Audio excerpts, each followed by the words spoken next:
Oh, hey guys. So, another week's done.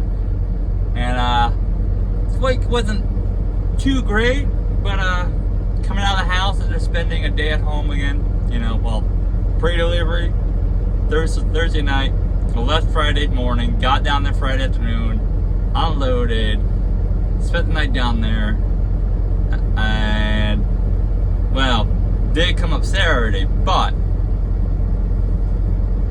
I had a hell of a start to a week. For those who know with Denver, some of those roads are pretty rough, especially when they're doing construction. What's the matter, cat? You want to come? You want to be seen? Well, you got to get off the floor then. He opened the curtain at the bottom. He looked up at me. I said, "What's up?" And he meowed. In case you guys want to know what the hell that was. All right, so see, the curtain's moving. My hands are here. He's down there on the floor. Mr. Jealousy down there. But I guess I must have, going through construction in Denver, must have hit a pothole, just cottage right like this or something. I don't know, there's all kinds of hard bumps. I didn't think, nothing popped out of my mind, or popped to the top of my mind and said, oh, that doesn't cause damage, you know, like some of the dash cam clips I have on here where you see the whole hood shake of the dash can, and it sounds like shit's falling off the truck, yet no damage, right? Well, I woke up Saturday morning, like 3, 4 o'clock in the morning, I got outside to do my walk around. Good thing I do that, right? And I noticed like a little chip in my rim, aluminum rim that is, and it was pretty deep. It was like thumb length. I don't know how deep, but deep enough though where it nicked the sidewall of the tire and DB the tire. What's the matter, cat? Well, come on then. No, you're too lazy. Yeah, okay. So woke up to need a new tire. Saved the rim though. Even though I was prepared, I went to Pomps, which I just sit around in Denver, Commerce City that is. So shout out to Pomps. I went in there expecting to, I was only going to get a used tire. I did not want to buy a brand new tire, not when I'm getting ready to dump money on tires, right? But I was getting ready to buy a new rim.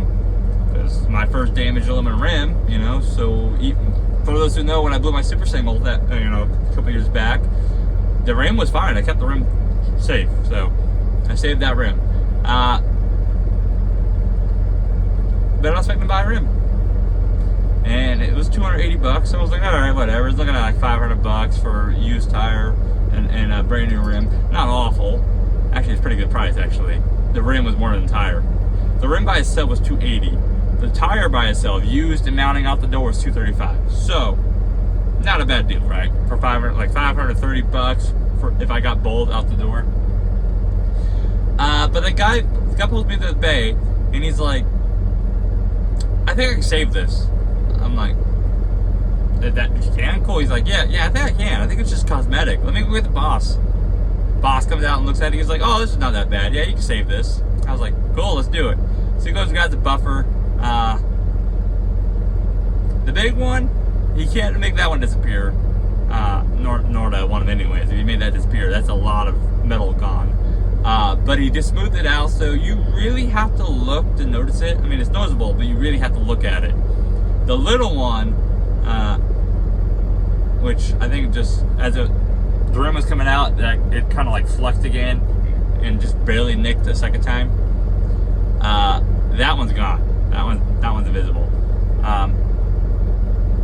He also surprised me. I didn't get to pick the used tire. They picked it for me, and they brought me out a really nice Bridgestone M760. Yeah, that's how you use the scratcher post. Yeah, the outside, not the inside. He's right here. He's the scratcher post. Are you good, boy? What are you doing? Huh? Fat ass. So, overall, not interesting way to wake up. It's been a while since I woke up to tire issues, but because it's been about a year. No, not a year. Last time I woke up tire issues was when I first got this truck. A couple months later, and actually no, I didn't wake up. I just docked, and that's when I blew up the tire at night on that slick asphalt. What? You want to say hi? Okay, come here. He says hi. So, not bad. Alright, so I went home, right? Spent the day at home. 5 fucking minutes of this shit, wow. And those who pretty much probably already knew was coming, I picked up 11 Mondays, which meant Idaho, Twin Falls, right? So I spent 553 miles deadheading all the way to fucking Twin Falls. Which, this load actually turned out better than I thought it was going to. It was a very productive week. Monday and Thursday was my week, so the 4th through the 7th, I'm pretty much done for the week. I already have a next load for next week, and it will be a good load out of a shitty area. So, let's get into it. Okay. It's from the 4th to the 7th, Twin Falls, Idaho to Philadelphia, Pennsylvania, right? They had this load, I think they posted it for 53. I got it to 59. So my cut was 51.92. Deadhead 553. Loaded 23.20. Total 28.73 for $1.80, right? $1.80 sounds awful, but remember, where I live, I'm always gonna get fucked coming out of the house, right? Yeah, Denver's close, sure. Doesn't really help me. Because even if I went down to Denver, I'm a $1 a mile up to the Midwest, $1 a mile up to fucking Salt Lake City, $1 a mile to fucking, Idaho, or like $2 a mile, $2 to $2.50 going out of Florida. That's my fucking options. No, it costs me. I got 9.8 to 10.2 mpg, running at 70 in headwind. And it was like 20 mile an hour headwind, 30 mile an hour headwind. So I spent $150, $170 at most to go get the load out of Twin Falls. Anybody who bitches about that did not understand business, right? I live in a shitty area out in the middle of fucking nowhere. It's Wyoming, right? It's like Wyoming's like Colorado, but worse. There is no freight coming out of Wyoming, period. Well, there is. It's kitty litter, northeast corner and southeast corner. It was like $1.30, $1.10, $1.30. I have no interest in taking those because they're always heavy too. And there is heavy loads coming up I-80 that I can't haul in a reefer because it's 45,000. Well, not with this truck. I can haul it, not in this truck. This truck's too heavy. And they also don't pay good. They also pay like $1.10 to $1.40. So, whatever. I mean, anybody who cares so much about Deadhead is just not running right. Let's just say, okay, let's get into it. Picked up yogurt, right? Now, I will say, this appointment schedule they had for this was fucking stupid. So it was yogurt from Chobani. Love that place. It's off the Garden of Eden exit, which is turning into a nice exit, like a nice interchange. They have stoplights there now, which is fucking amazing, because during the summertime it's a bitch to get on, turn left if you're coming westbound. But the Chobani going to PJP. I don't know, I'm in their dock still, in case you want to know what the hell I'm looking at. You're looking at Brookworth Megacorp, 34 degrees continuous, 24,000 pounds, of yogurt. I was a little surprised there. And I got pulled here at 8.1 mpg. So that's with wind. That's pulling all the hills, running 70, 70 to 75 because this load was tight as fuck. I did not get enough sleep on this fucking whole trip. Let's get into it, okay. I booked this Friday for a 1600 appointment, right? And I picked up Chobani before, so I figured I was almost certain they'd load me early. So I headed out Sunday, got over there, tried checking in Sunday at 2200, and I got put into a dock, and I was like, oh, you're right. Yeah, and this is gonna be an easy load now. I'm gonna run this, make it easy. 20 minutes later, the warehouse called me, and they're like, your freight's coming off the truck, and it's not here. It won't be here until tomorrow morning. I was like, oh. What? That's a cock tease, man. If that's not a cock tease, I don't know what is. Checked in early for a 1600 appointment on Monday, right? So the next day at 2200. So, almost 18 hours early. Put me to dock. 20 minutes later, just be like, oh, never mind, we can't load you. And I was like, god damn it, okay. So I show back up at 0900, 0930, you know, I was only 7 miles away is where I slept, right? Get put in the door, I'm out by noon. This is, now when I booked this load, it was supposed to be Thursday, requested 0600, which is already a fucking problem. For those who drive truck already know, that's already a problem. That's not happening.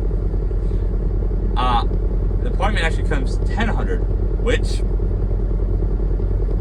if you're running 70 miles an hour, you can't do it. You can't. You're not doing it. Or you're gonna be like an hour short. Because to be honest, you're gonna catch traffic plus a 30-minute break. You're gonna do that hour short. I kind of fucked myself a little bit, but it was kind of needed. Like I made myself have to run harder than what it is because what I had to because of. Let me cover the important information now. That TA Truck Service, okay? Yeah, I don't know if you guys have my phone number or the address or, you know, shit. Now, what is this, right? Because this got done in Rollins. Truck needed PM. On the way down to Colorado for my previous week delivery, I went by Thermo King, picked up a PM kit, which I guess those are $93 now. I remember those was $75, and I'm not a fan of that. However, though, they come with this now, and those is literally a swamp cooler pad. In case you want to know, it's a pretty thick filter. This is the filter that goes underneath the bed on the condenser, evaporator, whatever that fucking box is. I always get the two backwards. When I get it right, next time I say it, I say it wrong. So I don't know.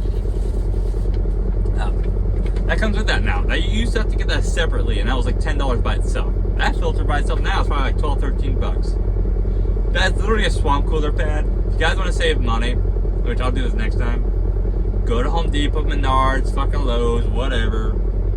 Find the right thickness of whatever that is, right? You know, measure it out, go there, buy it, and you literally cut yourself filters. It's literally a swamp cooler filter.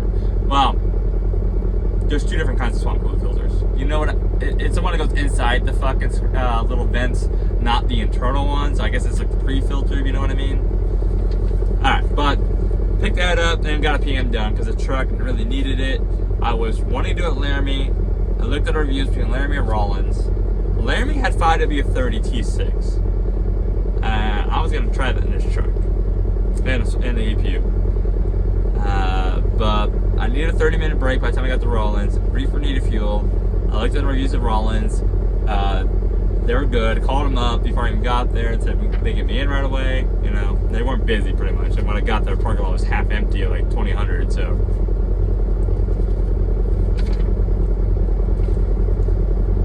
guys asked me where to check in, and that's what I was doing because you want to know. So all right.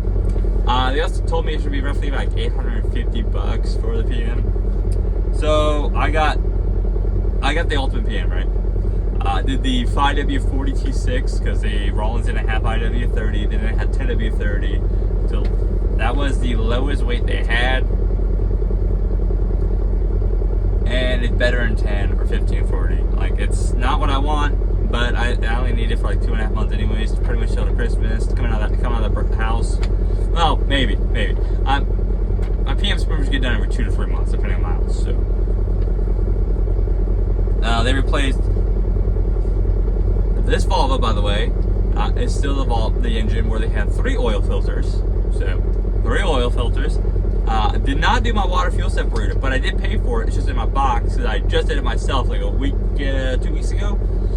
I got something in the system where replaced it. The truck wasn't happy. And it's like $30 filter, so what do you fucking do, right? And a fuel filter. That one did get replaced though. APU got a PM, and I did get a brand new guy where I was the first PM. I was his first PM, but he did have somebody literally over his shoulder at all times. And so far we are 3 days later, and truck has no issues. Truck's running great. Truck's happy. To be fair, it was a 24,000 pound load, but those have been around for a while. I've had plenty of light loads with this truck. I have not averaged 8.0 120 mpg for the whole stretch, especially running at 70 and running up in the elevation. Because I mean, Wyoming's elevation, Iowa's nothing but rolling hills. I still got 7.7 in those hills, so I'm really kind of starting to like what this truck's starting to do. It's taking a little bit of time, but it's starting to get there. And I'm trying to stretch my tires for a reason, because those brand new tires I replaced right back in like into May, right? I'm gonna replace them, but I'm gonna go like Michelin's probably, or possibly those Bridgestones M67 or 760s. That's if I do the Bridgestones I have a count, then that's like $4,500. So for all 8 tires, that's why I'm trying to stretch it, because I want to replace all of them at once. I just don't want to do it when I got a set of tires that are pretty much brand new and the other set are 50%. Like, not technically shouldn't be doing this, but it's not causing issues. So if it ain't broke, don't fix it. But yeah, that's what it was. Let's see. Oh, and that they didn't charge me. They only charged me for an hour of labor, pretty much. Which, let's see, $130. $130 for this TA for labor. Actually, pretty good considering some of them are like $150, $170. So overall, this PM was with tax out the door $752.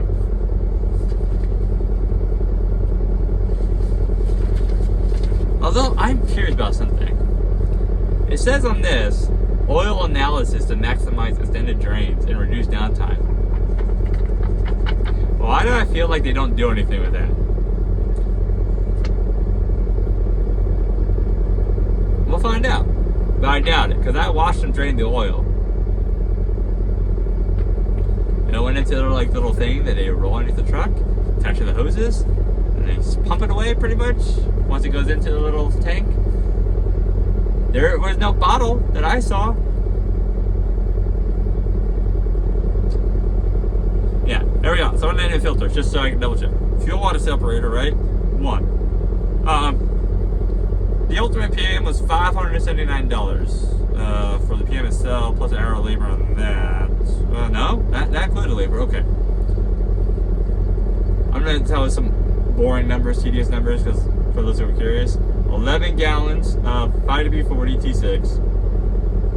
Yeah, it was actual gallons. Like the boxes, box of foot gallons, what they rolled out. That was a little surprise. Little cat. Okay. Fuel water separator, Fleet Guard. In my box. Oil filter. Yeah, you know what? I'll tell you guys the part numbers too, because you guys want to know. For those who know what part numbers. FS 19764. That's the water separator. Okay. The next two oil filters are the same. LF 17503. So 2 of those.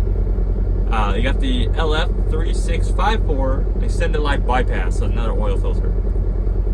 And then you got the fuel filter, which is so the bypass is OEM. Volvo, the fuel filter is also OEM. And that was FF42128NN. And yeah, so that 579 included an hour and a quarter of labor. So, yeah, I mean, I would use that shop again. I would, because that middle of fucking nowhere. I'm surprised they had my filters, especially OEM filters. Because does Rollins even have a Volvo dealership? I don't think they do. I'm almost certain they do.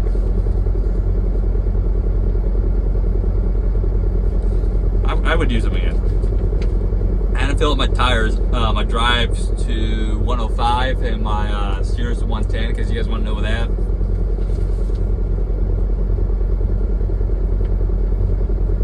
APU is being special though for some reason. It does not want to. It fired up fine, right? Sputtered for like 30 seconds, and it was PM does that. It was all cleared out by about a minute in. Shut it off, put it in standby, and now the AC won't come on. So mean, it's not that big of a deal, but it didn't kick on last night either, but the truck fired up just fine this morning. I don't know. I'm about to have some extended downtime this afternoon and then tomorrow more likely, so I'll try to drain the battery down, see if I can get it to fire up. If not, I mean, I have my laptop too. I can always hook it up to that and force it to boot up through a test, but it needs to come on by itself. That until I hear it come on by myself when I'm just doing my normal day, I'm just gonna keep worrying about it. But pretty much spent $1,000 this week between, well, yeah, because the used, like I said, the used tire out the door was $235, and man, that's a good shop. I was in and out of there fucking within 40 minutes, and they made sure my truck was taken care of. So I will start using pumps. That's my first time going there. I will start using them for tires too, especially used tires. If I need something emergency or whatever, or I might even take my account, the discounts over to them, have them order tires when I'm on, because they do alignments there. Don't know anything about it. Also do the rotations. So, but overall, pumps in Commerce City, it works for me. But yeah, $1,000, $752, and then $235 sucks, and it's like, but hey, Kat and I are gonna get unloaded, then we're gonna go up to New York for next week's load. So you guys stay safe out there. Catch you next time. Bye.